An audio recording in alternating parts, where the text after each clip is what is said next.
वबरकातुहू। अम्मा बाद, इस्लामी भाइयों, क़यामत के दिन मैदान हश्र में अल्लाह रब्बुल आलमीन आएगा, उसके साथ फरिश्ते भी सफ़ें लगा करके आ जाएंगे और उस वक्त जहन्नम को भी लाया जाएगा। अल्लाह रब्बुल आलमीन ने कुरान करीम में फरमाया, वजीअ यौमइदिन बिजहन्नम यौमइदिन यतज़क्करुल इंसानु व अन्ना लहु ज़िक्रा। और जहन्नम को उस दिन लाया जाएगा, उस वक्त इंसान को समझ में आएगा, लेकिन इस समझने का कोई फ़ायदा नहीं होगा। सही मुस्लिम शरीफ की हदीस है, अल्लाह के नबी जनाब मोहम्मद रसूलुल्लाह सल्लल्लाहु अलैहि वसल्लम ने फरमाया, युता बिजहन्नम यौमइदिन लहा सबऊन अल्फ ज़िमाम मा कुल्ल ज़िमामिन सबऊन अल्फ मलक यजुर्रूनहा।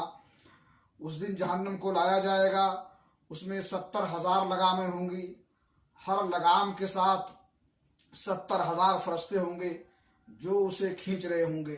फिर उसके बाद उसे अर्श के बाएं जानिब खड़ा कर दिया जाएगा। उस वक्त अल्लाह के मुकर्रब फरिश्ते और अंबिया घुटनों के बल खौफ के मारे गिर पड़ेंगे और कहेंगे, या रब्बे नफ्सी नफ्सी। अल्लाह रब्बुल आलमीन से दुआ है कि अल्लाह ताला हमें जहन्नम और उसकी हौलनाकियों से, उसके अज़ाब से महफूज रखे और जन्नत में हमारा दाखिला फरमाए। यही दरअसल कामयाबी है। व आखिर दावाना अल्हम्दुलिल्लाहि रब्बिल आलमीन।